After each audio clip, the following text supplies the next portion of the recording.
Britain ప్రధానమంత్రికి Italy ప్రధానమంత్రి Georgia Meloni ఒక పెద్ద షాక్ ఇచ్చారు.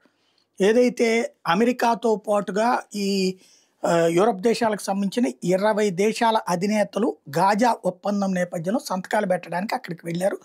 ఆ పీస్ డీల్ మీద సంతకాలు పెట్టారు. వీళ్ళందరూ ఇదివరకు కూడా పీస్ అన్నారు. ఆ తర్వాత పీస్ అయింది. గాజా ముక్కలు ముక్కలు చేసి ధ్వంసం చేశాక ఇప్పుడు పీస్ డీల్.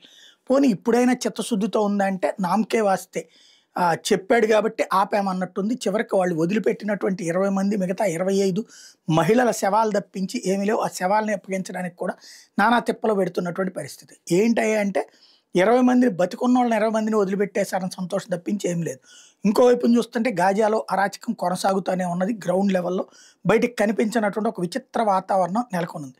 ఈ నేపథ్యంలో జార్జియా ఈ కీర్ స్టార్మర్ లాంటి మేము కూడా ఈ శాంతి ఒప్పందంలో ఉన్నామంటే ఇటలీ ప్రధానమంత్రి ఓ రకంగా నోట్లో ఉయ్యలేదు, మందలించింది. అంత సీన్ లేదు.